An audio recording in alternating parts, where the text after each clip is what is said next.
Salut à tous, bande de beaux gosses. Alors pour cette deuxième vidéo YouTube, on va traiter d'un sujet qui m'intéresse tout particulièrement, à savoir les phobies. Donc cette vidéo va être découpée en deux parties. Une première partie qui va se concentrer sur les origines et les explications des phobies. Et une deuxième partie qui va traiter de 3 phobies distinctes ainsi que des célébrités qui en sont atteintes. Alors, tout simplement, il faut savoir tout d'abord qu'avoir peur, c'est quelque chose de tout à fait normal et que dans l'évolution de l'être humain, la peur a toujours été un élément primordial car elle a permis notre survie en nous empêchant notamment de faire quelques expérimentations sans queue ni tête, comme par exemple le fait de sauter dans le vide sans avoir de parachute, ou encore en nous empêchant d'aller chasser de trop grosses bêtes sans en avoir les moyens, sans en avoir les armes. Donc, la peur, c'est quelque chose de primordial, mais la phobie et la peur ne sont pas exactement équivalentes. Là où la peur est rationnelle, la phobie est irrationnelle et elle peut prendre toutes les formes. On peut avoir la phobie des bananes, on peut avoir la phobie des poignées de porte, et oui, je vous jure, c'est vrai. Alors, il faut savoir que, en plus de ça, la phobie, encore plus que la peur, va créer des réactions qui sont incontrôlables et totalement disproportionnées par rapport au risque encouru. C'est-à-dire que si on a la phobie des poignées de porte, on va tomber dans les pommes en voyant ou en touchant une poignée de porte. Donc, ça peut causer des problèmes absolument phénoménaux dans la société. Si par exemple un conducteur a la phobie des insectes et qu'un insecte passe dans la cabine de la voiture, on peut penser que le conducteur va péter un plomb et causer un accident et tuer malencontreusement des personnes. Alors forcément, la phobie est un sujet extrêmement intéressant, en ceci que ça touche à peu près tout le monde. On a tous une phobie qu'on connaît ou qu'on ne connaît pas, en fait, au final.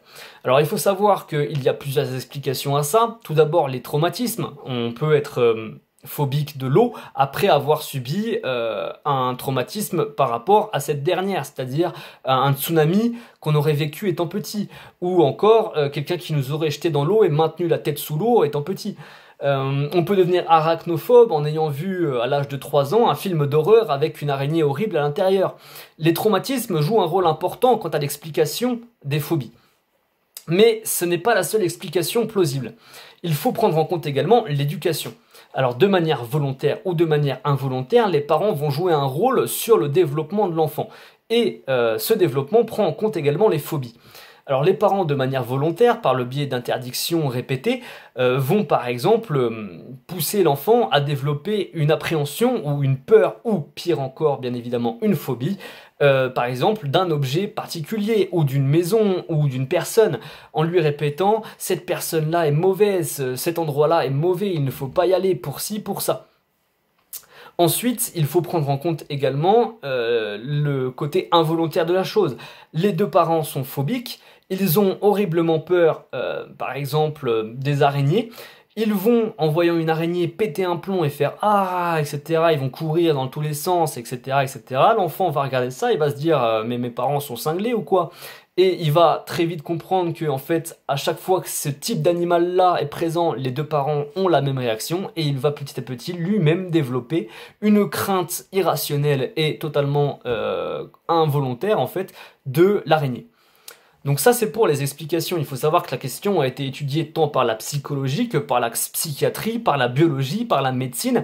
On a pu ainsi, par de nombreuses études, déterminer quelles étaient les zones du cerveau qui étaient concernées par la phobie. Et on a ainsi décrété l'existence d'un système limbique, c'est comme ça qu'il s'appelle, qui joue un rôle lorsque ce dernier se trouve en situation d'hyperfonctionnement. Donc pour les plus intéressés, il est composé du gyrus singulaire, de l'amygdale, de l'hippocampe, etc. Et on part du principe que l'existence des phobies est due à un dérèglement biologique des composantes de ce système. Alors ça, c'est pour la partie scientifique, logique, explicative, etc. Maintenant, on va partir sur un sujet un petit peu plus amusant, à savoir les phobies des célébrités, en commençant par le célèbre réalisateur Alfred Hitchcock qui était ovophobe. Alors qu'est-ce que l'ovophobie? C'est tout simplement la peur des œufs. Alors il faut savoir que Alfred Hitchcock avait une peur bleue des œufs, et pire que ça encore, en fait, il haïssait les œufs. Il voulait que ces choses-là, en fait, disparaissent de la surface de la planète, et il les trouvait absolument immondes, inutiles, et tout ce que vous voulez. Il en avait à la fois peur et à la fois une détestation totalement incompréhensible. Mais c'est la vie, hein, c'est comme ça. On a tous la haine envers quelque chose, et lui, c'était la haine envers les œufs. Voilà. Alors ensuite, il y a la nourrinophobie. Donc là, en fait, aussi étrange que cela puisse paraître, c'est tout simplement la peur des porcs, la peur des cochons. Et il faut savoir que Orlando Bloom, voilà, le célèbre pirate qui a accompagné comment dire, Johnny Depp dans toutes ses aventures, se trouve avoir peur des cochons, là où ce dernier n'avait pas peur des canons de 36 livres qui tiraient sur sa tronche. Et on va finir cette petite parenthèse par la cynophobie, et donc c'est tout simplement la peur des chiens en fait. Et pour cette dernière phobie quelque peu ennuyante, parce que les chiens sont quand même des animaux fabuleux, eh bien nous allons parler de Angela Merkel, voilà, la chef d'État allemande qui a une peur bleue des chiens. Et Vladimir Poutine l'ayant appris à organiser un rendez-vous avec cette dernière et a, avec grand plaisir, amené son labrador noir, faisant ainsi peser la peur dans les décisions politiques de ce rendez-vous et permettant également à Vladimir Poutine de se taper une bonne tranche de rire, bien évidemment. Voilà, voilà, alors sur ce, je vous laisse sur ces quelques informations. Et si vous avez des questions, n'hésitez pas à me les poser en commentaire, en DM sur Twitter, en DM sur Instagram. Vous savez très bien, je suis partout. Donc, n'hésitez pas à me suivre. Et puis, on se dit à la prochaine pour une prochaine vidéo.